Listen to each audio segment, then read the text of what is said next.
अस्सलाम वालेकुम, आप देख रहे हैं ब्रेकिंग न्यूज़ में। मोहम्मद मालिक।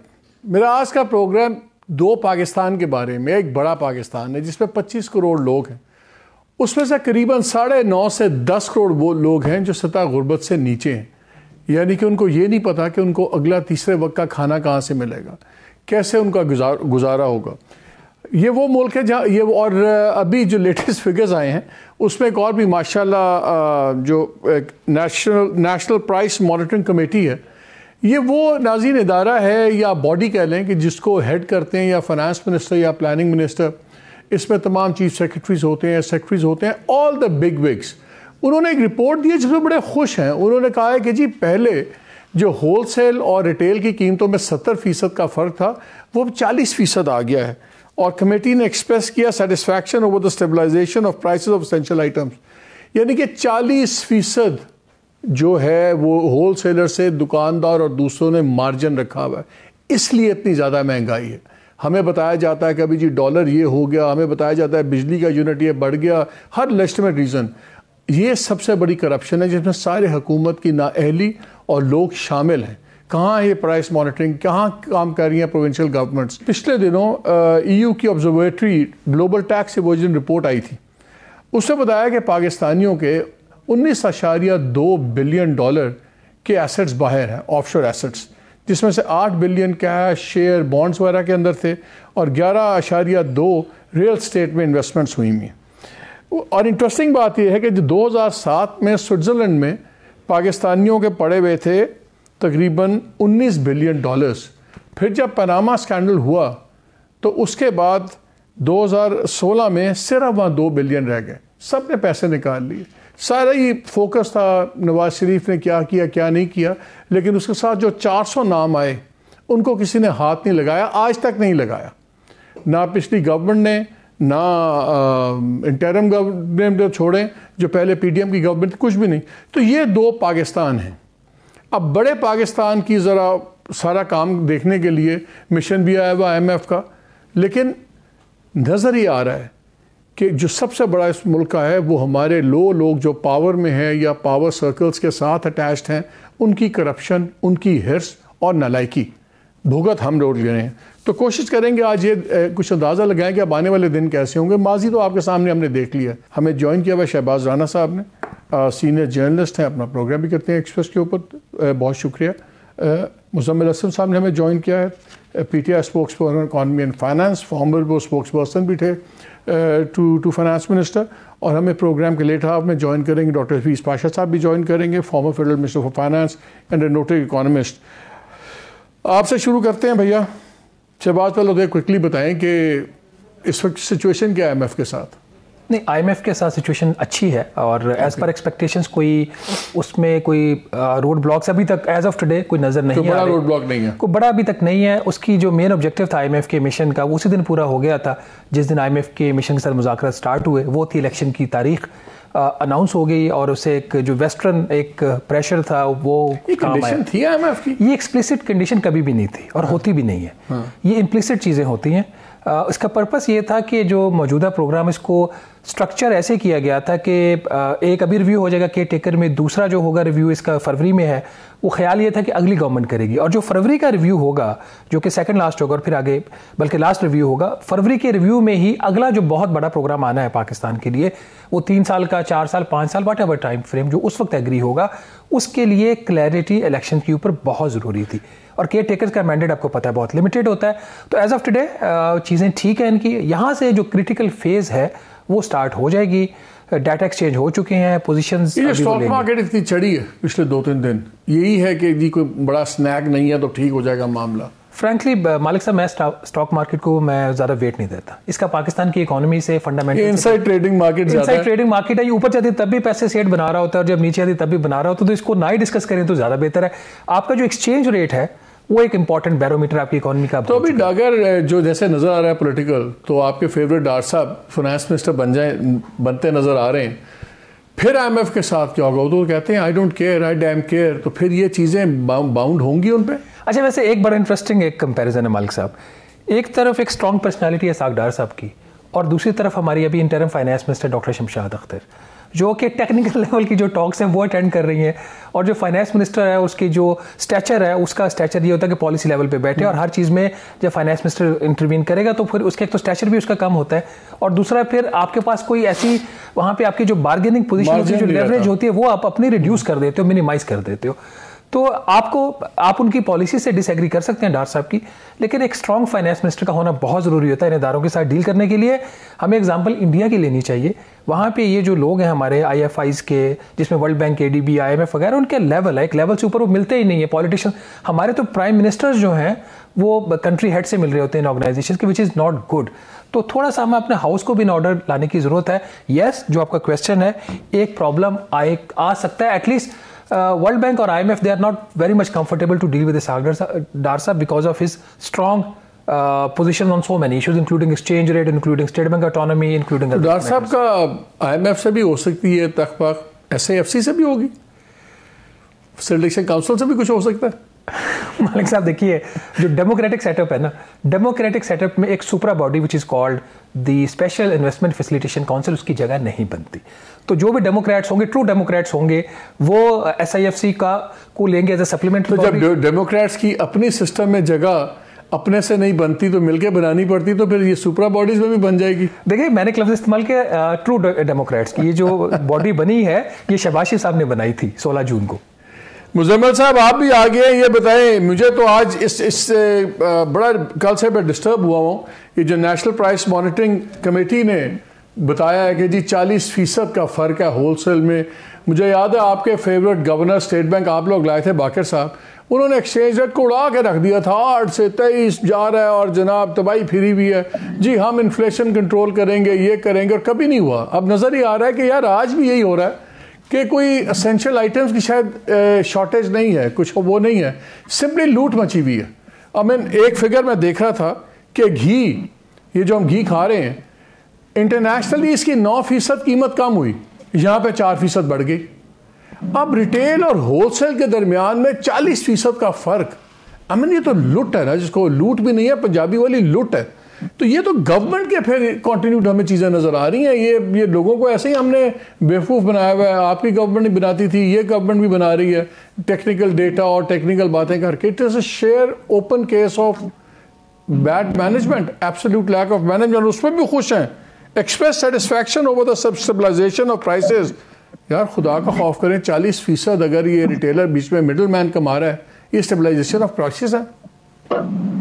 अच्छा जी, देखें, सबसे पहले तो मालिक साहब, आप लोगों ने जो है PTI की हुकूमत को निकाला ही महंगाई की वजह से था ना, और फिर उसके बाद महंगाई 3 गुना हो गए, तो अभी आप उसको, उस हुकूमत के फाइनेंस मिनिस्टर को वापस फाइनेंस मिनिस्टर बना के स्ट्रॉन्ग पर्सनैलिटी और मतलब कलमात देकर उनको लाना चाह रहे हैं। ये शहबाज साहब के अल्फाज हैं, मैं इस गुनाह में हिस्सेदार नहीं हूँ। मैं मतलब कुछ बात, मेरा आर्गुमेंट केस बिल्ड करने दें। PTI के 3.5 साल जो एवरेज महंगाई थी वो थी 9.3%, और जो आखिरी वक्त में देखे गए थे 12.2%। नेशनल प्राइस मॉनिटरिंग इत्तेफाक की बात है, मैं जितने अरसे वहाँ रहा, तो ये हर बुध को, ये हमारे शहबाज भाई भी बताएंगे, हर बुध को शौकत तरीन रिलीजियसली करते थे उसको। जब ये PDM की हुकूमत आई तो इन्होंने 16 माह की नहीं। तो कहने का मतलब, अभी आपने जो 40% की बात की है ना, मैं आपको थोड़ा सा इसमें वो इलेबरेट कर दूं कि कुछ कमोडिटीज पेरिशेबल जैसे थी प्याज, टमाटर और इस तरह की पेरिशेबल कमोडिटीज में इन्होंने उसका थ्रेशोल्ड रखा हुआ था कि ये जो है 40 से 50% इनका जो है ना फार्म टू मार्केट के दरमियान रेट हो तो सही है, ठीक है ना। क्योंकि ये पेरिशेबल है, ये खराब भी हो जाती है, इसमें बहुत ज्यादा चीजें होती हैं, लेकिन बहुत सारी चीजों की जो मार्जिन टॉलरेंस थी वो 5 to 10% थी, उससे ज्यादा होती थी। कम से कम शौकत तरीन तो जो है ना सारे चीफ सेक्रेटरीज और उनके पीछे पड़ जाते थे, और उन्होंने आपकी शबाब, वो तो ठीक है। मुझे एक बात बताएं, अभी जरा आगे की बात करते हैं, बिकॉज मुझे एक और फिगर बड़ा डिस्टर्बिंग था कि सेकेंड हैंड क्लोथिंग, ये जो हम उतरन पहनते हैं दूसरी दुनिया के कपड़े, इसके इंपोर्ट में 40% इजाफा हुआ है। यानी कि अब जो पहले जो एक कपड़ा सिर्फ गरीब पहनता था, अब लोअर मिडिल क्लास और मिडिल क्लास भी जाके अब संडे मार्केट से या लंडे से वो पुरानी उतरन पहनने पे मजबूर हो रही है। ये एक बहुत बड़ा इंडिकेटर है कि जब 40% import simply second hand clothing की बढ़ जाए तो सफ़ेद पोश तबके को आपको पता है नज़र ही आ रहा है। अब मैं 2 आर्टिकल्स हैं वो जो मेरे नज़दीक बड़े इंपॉर्टेंट हैं। एक आर्टिकल हफीज़ पाशा साहब ने लिखा और उन्होंने रीजनिंग्स दी। उन्होंने ज़बरदस्त आर्टिकल में बताया कि स्टेट बैंक की जो 22-23 की थी प्रोजेक्शंस वो कितनी ऑफ द मार्क थी, और अब 23-24 की उसके मुताबिक उन्होंने एनालिसिस किया। उसमें एक जगह वो लिखते हैं कि जो IMF ने प्रोजेक्ट किया हुआ है वो जून 2024 में 343 रुपये का डॉलर देख रहा है IMF, 343। क्या आप एग्री करते हैं? फिर मैं शब्बर रिजवी साहब ने एक सीरीज़ लिखी आर्टिकल्स की, 3 आर्टिकल, शब्बर जैदी साहब ने 3 फॉर्मर चेयरमैन FBR, उन्होंने 3 आर्टिकल्स लिखे और उसमें उन्होंने इंटरेस्टिंग 2-3 चीज़ें पॉइंट आउट की। उसमें कहा कि जी तकरीबन अफ़गान ट्रांजिट और ट्रेड के अंदर जो ये ऑफ द बुक्स घपले हो रहे हैं ये 5 से 7.5 बिलियन ये जा रहा है। 4 से 6 बिलियन FBR के चेयरमैन ने खुद कहा कि जो चाइना के साथ ट्रेड है इसमें up to 5 to 6 billion dollars की समझ नहीं आ रही, यानी कि वो भी ऑफ द बुक्स हो रहा है। तो 13 बिलियन जो ये बनता है, अगर हमारा टोटल इंपोर्ट बिल दिया जाए 70 बिलियन का, तो ये 18% बन जाता है। तो उनका ख्याल ये है कि अगर हम करेक्टिव मेजर्स ले लें तो फिर जो डॉलर है वो 250 से 275 में रुक सकता है बाय जून 24। जैदी साहब जो अपना पाशा साहब कह रहे हैं IMF वो देख रहा है 343, और हमारे मुल्क में तो हर चीज़ लगता है डॉलर से जुड़ी हुई है। आपको रियलिस्टिक फिगर क्या लग रहा है? देखिए मैं बताऊं आपको, सबसे पहले तो लंडे की बात बता दूं। लंडे के कपड़ों का मसला ये कि ये एक इंडस्ट्री बन चुकी है पाकिस्तान में। अब वो जो है बाहर से जितना यूज क्लोथ आता है वो यहाँ पे कराची EPZ में आता है। EPZ में वो क्लीन होता है, साफ होता है, इस्त्री होता है और बहुत सारा री एक्सपोर्ट भी हो जाता है। दूसरी बात ये कि ऑब्वियसली जब आपके मुल्क में करेंसी जब 2 times devalue हो, इंपोर्ट पे पाबंदी लगा दी हो, तो अब ये ट्रेनर एक जो है 5-6 हज़ार का मिलता था वो 25-25 हज़ार रुपए के आ गए सर। और इसी तरीके से फिर ऑब्वियसली यंग जनरेशन है, मुल्क आपका जो है आबादी जो है इस यंग डोमिनेट कर रहे हैं। हर जो छोटा चाहे गरीब हो, हमारे कराची में तो ऐसा ट्रेंड है कि कोशिश करते हैं लोग कि अच्छी टी-शर्ट्स पहने, नाइकी और इस तरह की, तो वो उस वजह से डिमांड होगी, तो ये नो डाउट अबाउट इट। अब आ जाता हूँ coming back to the currency point. Sir ये जो शब्बर जैदी साहब का आर्ग्यूमेंट है ना, ये जिस तरह मैंने लंडे की कपड़े की इंपोर्ट का बात बता दिया, इसी तरह उनका भी ना रियलिटी थियोरेटिकली बेस्ड बहुत अच्छा आर्ग्यूमेंट है लेकिन रियलिटी बेस्ड नहीं है। अब वो कैसे? अब वो ये सारी जो चीजें गिनवा दी गई कि जी ये अफगान ट्रेड ट्रांजिट को बंद किया तो इससे इतनी इंपोर्ट बच जाएगी, जो आपने हिसाब किताब दिया, ये सारी स्मगलिंग, ये सारी की सारी जब ये ऑफिशियल हो जाएगी तो ये आपके इंटरबैंक पे इसका लोड आ जाएगा इंपोर्ट का। अभी ये इंटरबैंक पे इसका लोड नहीं है, ये जो है एक हवाला मार्केट, TT मार्केट, उसको जो है ये आपकी सारी इंपोर्ट का जो है ना लोड उसने उठाया हुआ था। जब ये इंटरबैंक में आ जाएगा तो ऑटोमेटिकली जो है इंपोर्ट्स आपकी जो अभी जो कर्टेल हुई है वो बढ़ जाएगी। अभी आप मिसाल देख लें, इसी महीने में डीजल की कंजम्पशन जो है ऑफिशियल 33% से बढ़ गई है। अब डीजल जो है जो ईरानी आता था वो रुका, तो अब वो जहाजों से आएगा, तो पैसे तो जाने हैं ना, पैसे तो नहीं रुकेंगे। अब डॉलर का रेट क्या होना चाहिए? सर डॉलर का रेट जो है ना, आपका जो सबसे बड़ा मसला है करंट अकाउंट का, वो इस वक्त अंडर कंट्रोल है, लेकिन एक जो चीज आपकी कंट्रोल में नहीं है वो महंगाई है।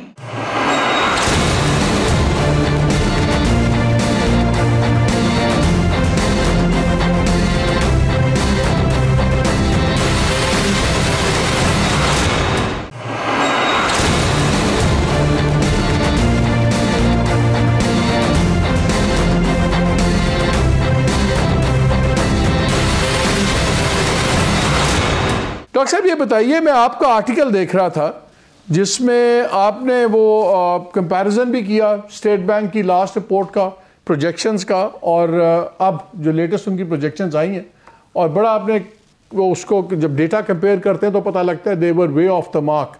उसमें एक आपने IMF की प्रोजेक्टेड रेट दिया हुआ है कि IMF प्रोजेक्ट कर रही है 343 का डॉलर बाय जून एंड 2024। क्या आप इस फिगर से एग्री करते हैं? Do you think it's a real figure? Because बहुत से लोगों का ख्याल है कि जी 280 270 होना चाहिए।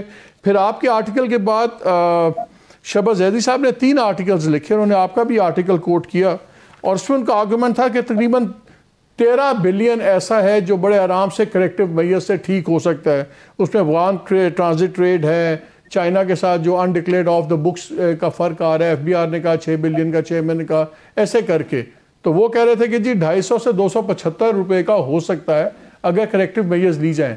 But I would like your opinion, क्या आपके ख्याल में 343 ये एक रियलिस्टिक फिगर है? आप एक्सपेक्ट कर रहे हैं कि ये करेक्ट असेसमेंट IMF की?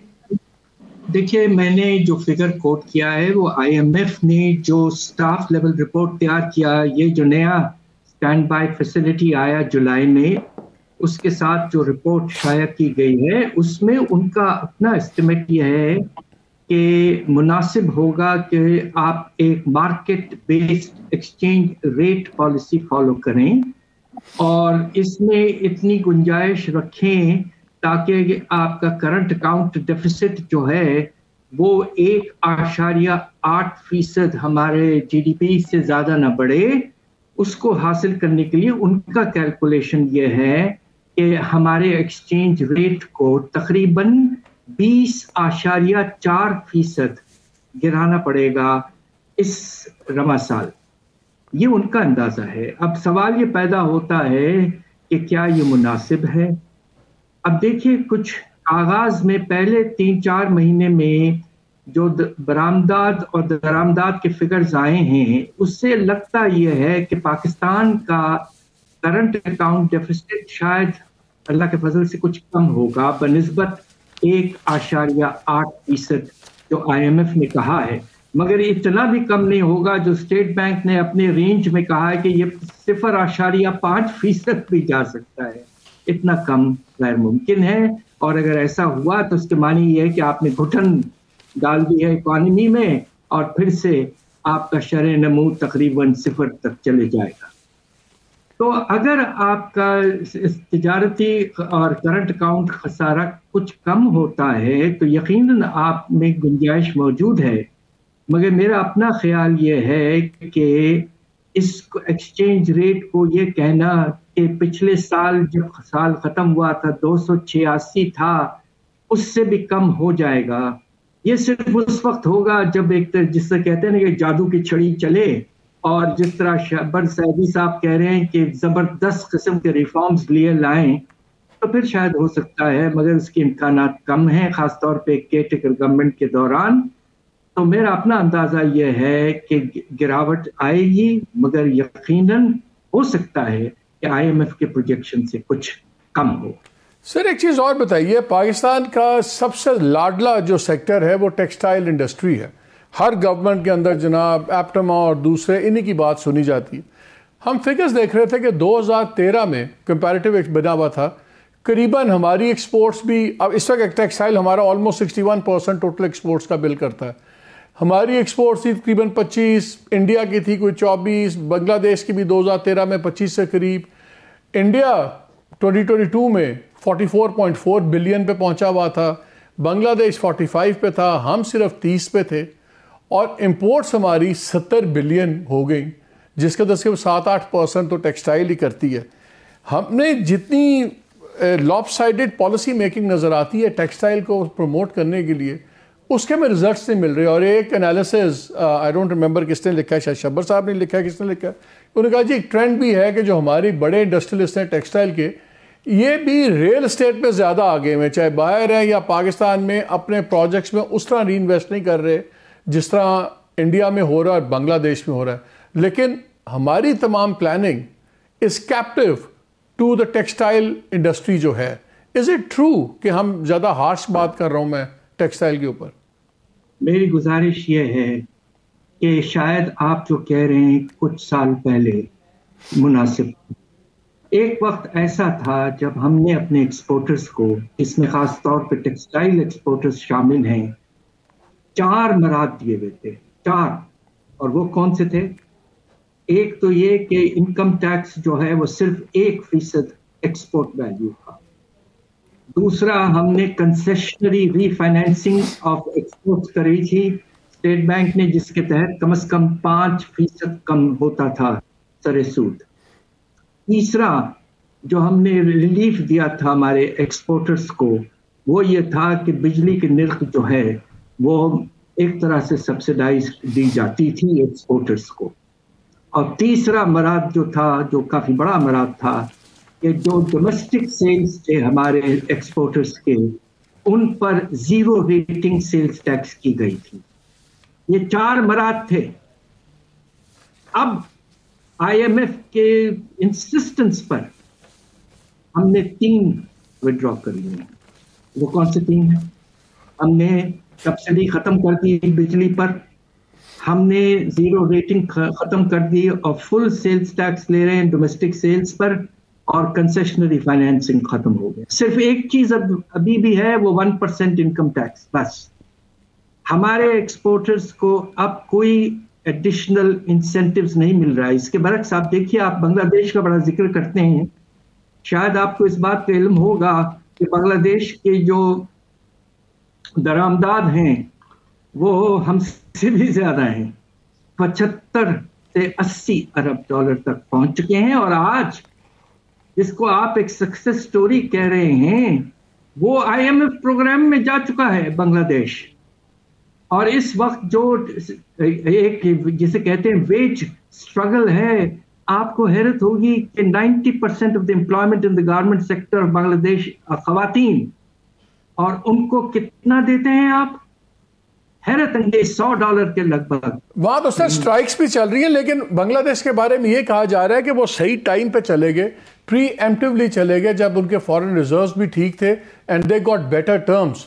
हमने तो टाइम भी बहुत ज़ाया किया, और हमने तो अपने ऊपर और ज्यादा मुसीबत डाली कि बांग्लादेश का मकसद सही वक्त पे गया। बांग्लादेश में there is a revolt taking place politically and economically, so for God sake please don't quote Bangladesh any more. Okay, दूसरी तरफ हमारे पास जो टेक्सटाइल्स की आपने जिक्र किया, तकरीबन 60% है। एक चीज आप प्लीज नोट करिए कि चले टोटल वैल्यू में इतना इजाफा नहीं हुआ, मगर नुमाया तौर पर वैल्यू एडेड टेक्सटाइल्स की तरफ हम गए हैं। 15-20 साल पहले हम ज्यादातर कॉटन यार्न एक्सपोर्ट करके खुश हो जाते थे। आज हमारे सबसे बड़े होजियरी, निटवेयर और सबसे ज्यादा रेडीमेड गारमेंट्स हैं। 30-40% ग्रोथ रेट है रेडीमेड गारमेंट्स में पिछले 2-3 साल।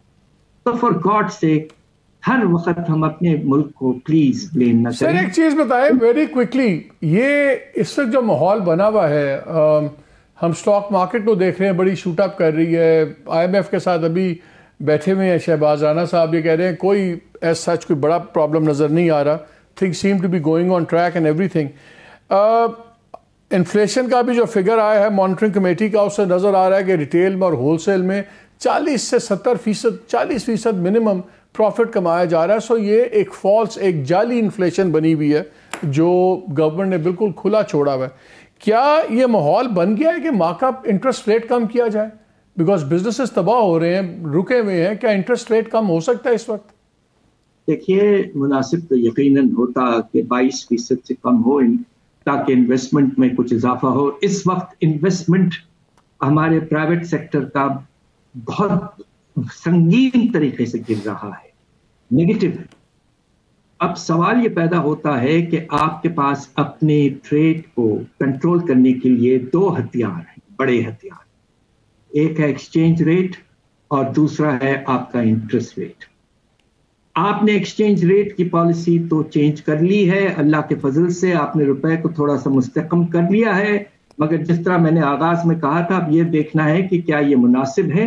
इस वक्त ये गुंजाइश नहीं है कि आप इंटरेस्ट रेट को सिग्निफिकेंटली कम करें, इसलिए कि आपको कम से कम एक हथियार को तो इस्तेमाल करना है to control the trade deficit. आहिस्ता आहिस्ता जब आपका इफरात ज़र अगर इस वक्त से 27% से गिरना शुरू हुआ और अगले कुछ महीनों में 20% तक आ गया, तो यकीनन गुंजाइश उस वक्त पैदा हो सकती। डॉक्टर साहब, thank you very much for your time. बहुत शुक्रिया, आपने हमें वक्त दिया। जी हाँ, वक्त तो एक छोटी सी ब्रेक का, कमर्शियल ब्रेक। इकोनॉमी का प्रोग्राम है तो कमर्शियल ब्रेक तो होनी लाजम है। स्टे विद अस।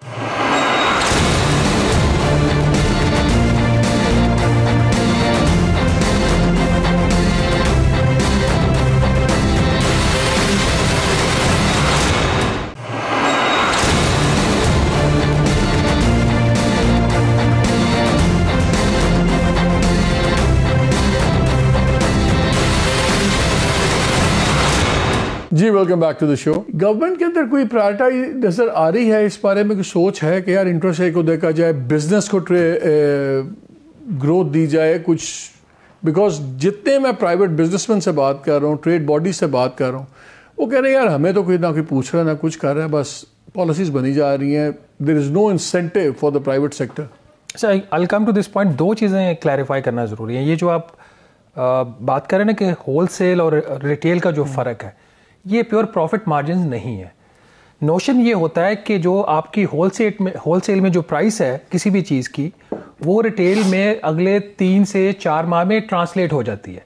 तो अगर ये 70% गैप था तो 40% है, इसका मतलब है नीचे से रिटेल प्राइस उतनी बढ़ गई है 30% और 40% ऊपर बढ़नी है।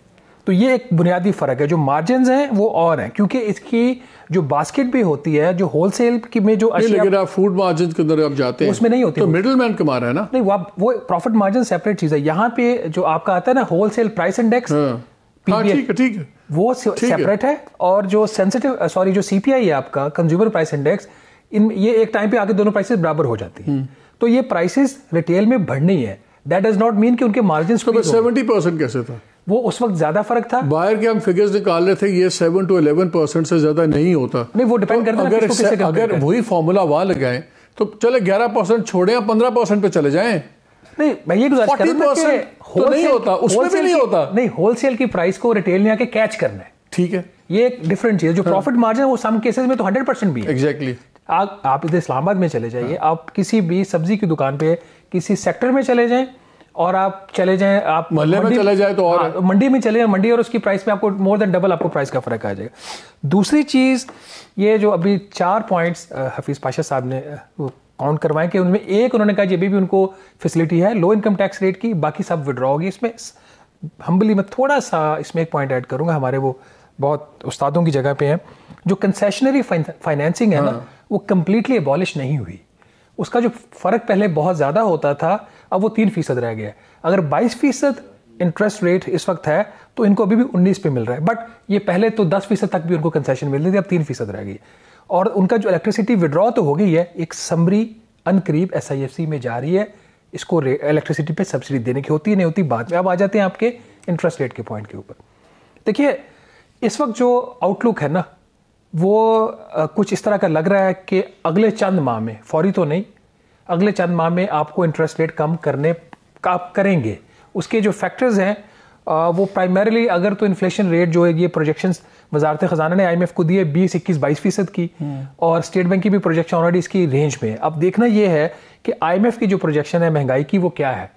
तो अगर फॉरवर्ड लुकिंग में वो अपनी प्रोजेक्शन जो उनकी पहले 26% थी, उसको 21-22 की रेंज में ले आते हैं। एक्सटर्नल फाइनेंसिंग आ रही कि नहीं आ रही, असल मसला है। सबसे मसला IMF की टॉक्स में है ही यही। उसमें वो $6-6.5 अरब तो नहीं आ रहा। कुछ इन्होंने $60 करोड़ मांगा है चाइना से, कुछ ये इंपोर्ट्स मजीद कम करेंगे, और इंपोर्ट्स कम करके उसके जो रिक्वायरमेंट्स को कम करेंगे। इतना सुन रहे हैं रेकोडेक में जी शेयर बिक रहा है, वो उसकी मैंने तो सुना है कि फिजिबिलिटीज भी नहीं कंप्लीट हुई। आप बता रहे थे, क्या बता रहे थे? मेरा ख्याल इसके जो बैंकेबल फिजिबिलिटी स्टडी चाहिए उसकी प्राइसिंग के लिए, बाकी सारी चीज़ों के लिए, वो अभी तक तैयार नहीं है। तो दिसंबर तक कैसे बेचेंगे फिर ये? जो SIFC ने पहली डेडलाइन दी थी वो 25 दिसंबर 2023 की थी इस ट्रांजेक्शन को क्लोज करने की। वो अपनी डेडलाइन पहले ही मार्च 2024 तक रिवाइज कर चुके हैं। तो प्राइम मिनिस्टर ने कैसे स्टेटमेंट दिया मुझे इसका नहीं। तो जनवरी में तो नई गवर्नमेंट आएगी? नहीं, जनवरी में तो नहीं आने देंगे हम 8 फरवरी तक तो हम इनको रखेंगे। तो फरवरी में तो नई गवर्नमेंट आएगी ना, और 1 माह और लगेगा। इतना टाइम है इनके पास, कर पाएंगे? देखिए, प्रोसेस रन हो जाएगा, स्टार्ट हो जाएगा। आपने फाइनेंशियल एडवाइजर्स हायर होंगे, जैसे PIA के केस में भी है कि FA हायर हो जाएंगे, इसी केस में भी FA हायर हो चुके हैं, एवेल्युएशन हो रही है, काम हो रहा है, तो आहिस्ता आहिस्ता हो जाएगा। मुजम्मिल, ये होनी चाहिए इस टाइम पे। अगर नई गवर्नमेंट फरवरी में आ रही है, क्या इंटरिम गवर्नमेंट को ये करना चाहिए? लेकिन फिर वो एग्जाम्पल्स देते हैं, देखें जी 40 साल से मसला था ये इलीगल अफगान्स का, सब कुछ का, ये इलेक्टेड गवर्नमेंट से नहीं किया, इंटरिम गवर्नमेंट से हमने करवा लिया। हमने इसी तरह 1-2 और काम किए जिसके अंदर इलेक्टेड गवर्नमेंट्स के अपने शॉर्टकमिंग्स होती हैं। आपको नज़र आता है कि कोई डील हो जाएगी रेकोडेक, PIA, कुछ मेरा तो ज़ाती ख्याल है कि एक आधी प्राइवेटाइजेशन ज़रूर हो जाए, चाहे PIA की हो, किसी की हो, ताकि एक रास्ता तो खुले। इतने सालों से हर साल 600-700 बिलियन ठुक जाता हमें, और वो इदारे वहीं के वहीं बैठे हुए। देखें, रेकोडेक तो जो है ना, फैमिली सिल्वर स्पून है वो तो कभी भी बिक जाए, उसका प्रॉब्लम नहीं है। मैं समझता हूँ कि वो 6 महीने बाद बिकेगा या जितना आप लेट बिकेंगे उतनी वैल्यू उसमें जो है ना ग्रैब कर लेंगे, क्योंकि वो एक एसेट ही अलग है ना। वो वर्ल्ड की दुनिया की सबसे बड़ी कॉपर माइन है। PIA आप देखें, पीपल्स पार्टी ने उस दिन चौधरी मंजूर ने बड़ी लंबी चौड़ी प्रेस कॉन्फ्रेंस कर दी PIA की प्राइवेटाइजेशन के खिलाफ, और वो कह रहे हैं कि 50 जहाज दे दो बस PIA को, PIA दुनिया की प्रॉफिटेबल तरीन। लेकिन आपको याद है ना जब स्टील मिल का हो रहा था तो आप ही के असद उमर साहब भी सीसा पलाई दीवार बन गए थे, उन्होंने कहा होने नहीं दूंगा वर्कर के साथ। तो आप लोग भी तो वही करते रहे।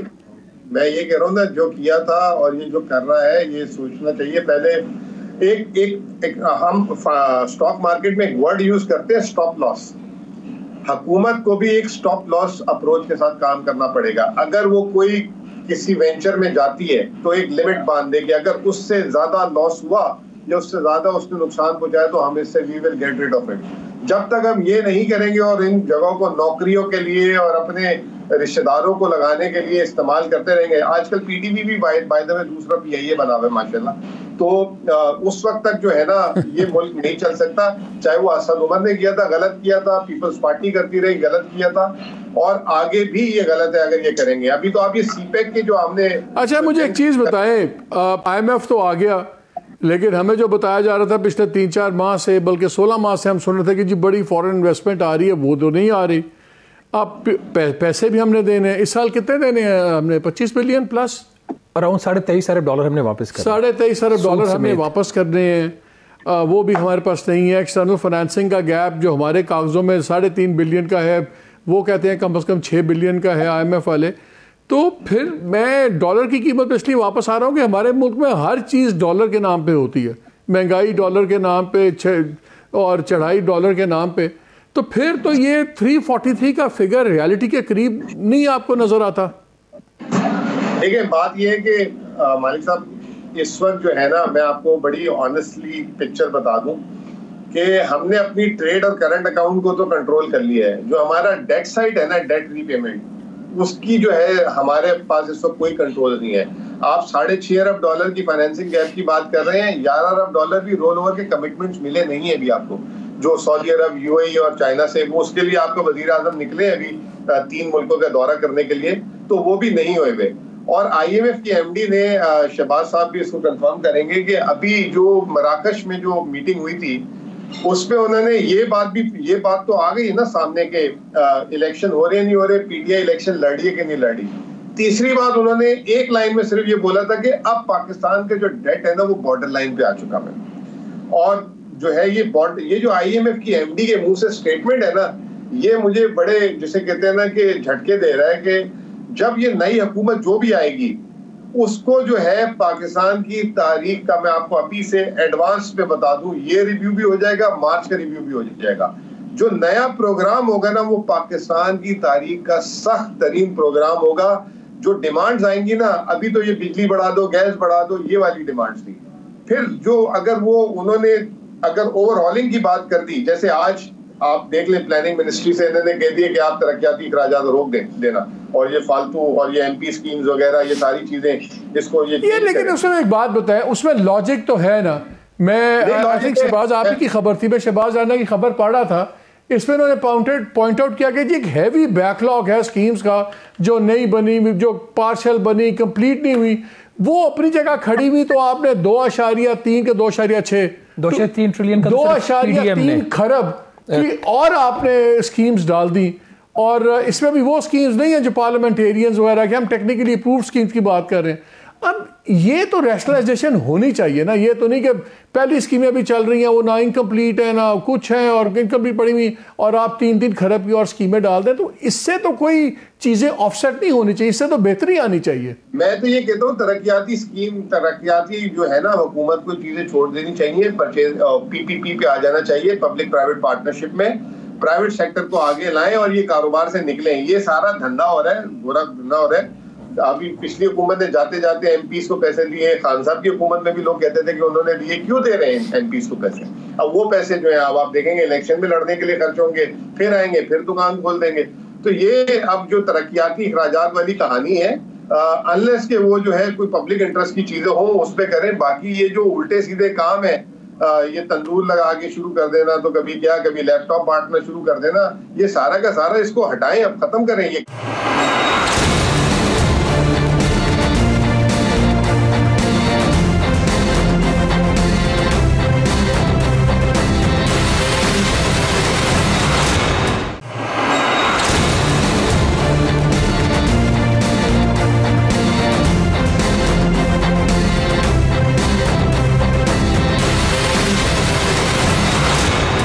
आपने अपनी खबर में लिखा है कि ये बात हो रही है उनका जी 6 माह के अंदर हम एक पूरा प्लान देंगे स्कीम्स के ऊपर से। 6 माह का मतलब देखो ना, अगर फरवरी में गवर्नमेंट आती है, जून में फिर बजट है, तो फिर ये नई गवर्नमेंट पूरा पीएसडीपी को दोबारा रिव्यू करके पुरानी स्कीम छांटी वांटी करके ये डिसिप्लिन आएगा, क्या होगा? देखिए अनफॉर्चुनेटली जो भी नई हुकूमत आती है ना, वो पिछली जो गवर्नमेंट जा रही होती है, चाहे पीडीएम की थी या उससे पहले नून लीग, पीटीआई की, उससे पहले फिर इसकी नून लीग की, ये जो नई गवर्नमेंट आती है पिछली गवर्नमेंट के कोई वो मैसिव जो डजन्स ऑफ स्कीम्स उसको उड़ा देते हैं हमेशा। आईएमएफ क्या मांग लेगी शहबाज हमारे से? और मतलब कि हर दूसरे दिन बिजली का बिल लोग खुदकुशियां कर रहे हैं, आटा नहीं खरीद सकते, बिजली का बिल नहीं खरीद सकते, आधा पाकिस्तान। वो मैंने ये सेकंड हैंड क्लोथिंग की बात कर रहे थे, मैंने फिगर निकाला है, सेकंड हैंड क्लोथिंग की री एक्सपोर्ट के अंदर हार्डली को 3% का फर्क पड़ा है। खैर सेकंड हैंड क्लोथिंग में एक और मसला ये भी है, ये मुझे बताओ कि इससे ज्यादा सख्त शराइत क्या होंगी आईएमएफ की? आपकी जो मोटी मोटी गाय है ना सोसाइटी की, जिनको सेकंड कॉज बोलते हैं, वो अभी भी प्रोटेक्टेड है। अभी तक जो बर्डन है आपकी जो एलीट, और ये मैं कोई फिलोसॉफिकल बात नहीं कर रहा, आपके मुल्क की जो एलीट है उसने अभी तक अपने आप को बचाया हुआ है हर तरह के हार्श। मसलन कैसे? आपका एक्सपोर्टर अभी तक फुली उसको बेनिफिट नहीं अगर पहुंचे, तो अभी कुछ ना कुछ उनको पहुंच रहा है। वो तो कहता है वो डॉलर कमा के ला रहा है, चलो यार जाने दो। उसकी कॉस्ट में उनको हमेशा कहते हैं $1 के बदले में कितनी सब्सिडी लेते हैं वो बता दें। आपका बैंकिंग शोबा, आपका रियल एस्टेट ट्रेड, आपका एग्रीकल्चर। बैंकिंग को कौन सी गवर्नमेंट रगड़ेगी? अभी 56 अरब का उन्होंने सबने माल कमाया जब स्टॉक मार्केट इसमें डॉलर स्पेकुलेशन में की। डार साहब भी कुछ नहीं कर सकते। तो जहां 80% आपने बैंक का कर्जा ही गवर्नमेंट ने लेना है, उन बैंकों को कैसे प्रोसिक्यूट कर सकती है? ये सारी चीजें आएंगी जब डेट रिस्ट्रक्चरिंग होगी ना, जब जो भी थोड़ा सा मुजम्मल ने इशारा भी किया है, जब डेट रिस्ट्रक्चरिंग होगी तो सबको हिट लेनी पड़ेगी। ये बैंक्स ने जितना प्रॉफिट बनाया हुआ है ये अनड्यू प्रॉफिट है। एक एक सेक्टर, अगर आपका जब पूरी इकोनॉमी नीचे जा रही है और एक सेक्टर ऊपर जा रहा है, इसका मतलब इकोनॉमी के अंदर कुछ गलत हो रहा है। आप just give me few examples. Agriculture इतना बड़ा है, एग्रीकल्चर में अगर 90% आप पॉपुलेशन को छोड़ दें, एग्रीकल्चर जो लैंड होल्डर्स हैं जिनकी 12.5 एकड़ की जमीन, उससे ऊपर चले जाएं, असल तो पैसा वहां है। और फिर आपका जो सनतकार भी, इवन के वहां पे टैक्स एग्जम्पशंस हैं जो टैक्स सिस्टम के अंदर है, वो भी मैसिव एवेजन कर रहे हैं। तो फिर तो आईएमएफ हमारा भला ही कर देगी यार। आईएमएफ प्रिंसिपली भला कर रहा हो। आप उनसे इख्तिलाफ कर सकते हैं कि आपकी ये वाली पोजीशन जो आपकी पॉलिसी है ये मुल्क की हालात के मुताबिक नहीं है, जैसे सैलरी क्लास के ऊपर बर्डन डाल दिया, बाकी चीजें कर दी, उसके ऊपर हमारा उनके साथ रहता है। एनर्जी सेक्टर में उनकी पॉलिसी गलत हो सकती है कि आप सर्कुलर डेट जो है वो बिजली की कीमतें बढ़ा के कम करो, बट बात वो ठीक करे, सर्कुलर डेट तो खत्म करो ना। आप चले जाते हैं बिजली की कीमत बढ़ाने की तरफ, आप मुश्किल जो काम है वो नहीं करते, आपने एफिशिएंसी इंप्रूवमेंट नहीं करनी, तो बहुत सारी मुश्किल चीजें भी होने। हमारा नेक्स्ट आईएमएफ प्रोग्राम जो है वो मैक्सिमम हमें कब तक उसमें जाना पड़ेगा? वो तो क्लियर है जी, आपका ये 12 अप्रैल को प्रोग्राम खत्म हो रहा है। जो फरवरी 2024 या मार्च में हो जाए मुज़ाकरात because of election, we don't know, कि जो अगला रिव्यू होगा तो अगले रिव्यू में ही उससे अगले वाले प्रोग्राम की जो बात है वो शुरू हो जाएगी। ठीक, अभी हमें नहीं पता कि इस रिव्यू में वो कुछ बात करते हैं या नहीं करते। रिव्यू के अख्ताम पे हमें पता चलेगा कि कोई इन्होंने उसको टच बेस किया या नहीं किया। बट व्हाट वी नो कि जब फरवरी मार्च में आईएमएफ दोबारा आएगा पाकिस्तान, तो उस वक्त फिर अगले बड़े प्रोग्राम की बात हो रही होगी, और उस वक्त आप देखेंगे वो पीटीआई, पीएमएलएन, पाकिस्तान पीपल्स पार्टी और बाकी जो हम जमातें, उन लोगों से वो मुलाकातें भी करेंगे, जैसे पहले भी की थी, जिस तरह उन्होंने पहले भी की थी। तो अगर अप्रैल में ये खत्म होता है और वो नेगोशिएट शुरू होती हैं, तो हमारे पास कितनी विंडो होगी उसको कंक्लूड करने की? लाइक 1 मंथ नॉट मोर, क्योंकि उसमें जो बेंचमार्क होगा यानी अगला बजट आईएमएफ पैकेज के तहत आएगा, नए आईएमएफ पैकेज के तहत आएगा। अब जो उसका अप्रूवल है वो बजट के बाद भी हो सकता है बिकॉज ऑफ ट्रस्ट इश्यूज, और उससे पहले भी उसका अप्रूवल हो सकता है, बट लाइकली हो सकता है बजट के बाद ही हो। मुजम्मिल ये मुझे बताया कि अगले बजट से पहले आईएमएफ का नया प्रोग्राम कंक्लूड होना है, तो उसका क्या होगा? क्या फील गुड फैक्टर आएगा? एक लिहाज से इंडस्ट्री में उसमें क्या चलें जी, चीज़ें रैशनलाइज हो रही हैं, सिस्टम्स ठीक हो रहे हैं, टैक्सेशन के निज़ाम में बेहतरी आएगी, सब कुछ, कि उसका उल्टा असर होगा कि बहुत ज़्यादा डिस्पोंडेंसी आ जाएगी और लोग कहेंगे जी मर गए, अब तो कुछ भी नहीं हो सकता, पहले ही कैपिटल फ्लाइट है, ये बढ़ जाएगा कि एक्चुअली कि हमारी इकॉनमी के साथ क्या होगा सर उसका? देखिए, मैं सबसे पहले तो एक जो शहबाज ने बात की थी वो आपको सिर्फ वेट कर दूं कि अभी एक सिर्फ इस्लामिक बैंक ने पिछले एक क्वार्टर में 25 अरब रुपए प्रॉफिट कमाया है, ठीक है, और जो बड़े बैंक जो टॉप 5 बैंक है 15 अरब से 20 अरब रुपए इस साल जो है सिर्फ ये जो बैंक है इंटरेस्ट रेट स्प्रेड से 500 से 600 अरब रुपए कमाएंगे। तो ये बड़े लंबे लंबे छक्के लगे हैं लोगों के। अब जो IMF का अगला प्रोग्राम है ना sir, to be very honest, अगर वो प्रोग्राम रिस्ट्रक्चरिंग मोड का हुआ तो वो आखिरी रिव्यू में, बिल्कुल शहबाज राणा ने बात सही की कि आखिरी रिव्यू में इसकी बातचीत तो शुरू हो जाएगी, उसको लॉक करना आसान नहीं होगा, क्योंकि अगर वो डेट रिस्ट्रक्चरिंग में होगा ना, वो कहेंगे दुनिया में जहां जहां आपने जिससे कर्ज लिया उससे जाके बोलो कि हम आपका कर्ज रिस्ट्रक्चर करने जा रहे हैं, और सारे एक दूसरे को देखेंगे। वो कहेंगे अगर चाइना ने नहीं किया तो UAE नहीं करेगा, UAE कहेगा सऊदी अरब ने नहीं किया तो फलां मुल्क नहीं करेगा। फिर अगर वो लोकल डेट रिस्ट्रक्चरिंग पे आ गई कहानी तमाम बैंकों की, जिसमें शहबाज राणा ने थोड़ी सी मेरे दिल की बात को जो है सामने ले आए, तो वो तो एक बहुत बड़ा पहाड़ होगा। तो उस प्रोग्राम को लॉक करना जो है ना एक बहुत ही मुश्किल काम होता है, पेनफुल काम होता है। तो वो प्रोग्राम लॉक करते करते अगर 4, 5, 6 महीने आ गए तो वो बहुत बड़ा अनसर्टेनिटी का पीरियड हो सकता है। तो we need to have a very strong working, जो अगला प्रोग्राम कर रहे हैं, जो भी सारी अभी पार्टीज आ रही है अपने मंशूर में उसको मेन हिस्सा बनाए, और हम भी कोशिश कर रहे हैं उसको मेन हिस्सा बनाएंगे, और उसकी जो है ना थिंकिंग अहेड होनी चाहिए। आई थिंक ये बड़े ही सीरियस टाइम्स अहेड हैं, सीरियस प्लानिंग चाहिए, एंड वी होप कि जो पार्टीज़ हैं, लग तो ये रहा है कि PMLN है, कि ये जो अगले 2-3 माह हैं सिवाय जलसों के उस पर काम करने के, आई होप कि they are working on the economic policy, क्योंकि इसमें बेहतर ये होगा कि जो भी गवर्नमेंट ऑफ द डे है, अगर तो नज़र तो यही आ रहा है कि कोalition गवर्नमेंट होगी तो वैसे ही सारे उसमें शामिल होंगे, लेकिन जो नहीं भी शामिल होंगे तो बेहतर है उनको भी साथ लेके चला जाए। जैसे शहबाज ने पॉइंट आउट किया कि this will be the real test of democracy Pakistan में, कि ये जो हमारे इलेक्टेड डेमोक्रेट्स हैं, क्या ये ऐसा प्लान, इकोनॉमिक प्लान ला के दुनिया को बेच सकते हैं, अप्रूव कर सकते हैं, जिसके लिए इनको गारंटीज देने के लिए पीछे मुड़ के ना देखना पड़े। That is a test of democracy. Pass होते हैं, फेल होते हैं तो बख्ती बताएगा। इजाज़त दीजिए, अल्लाह हाफ़िज़।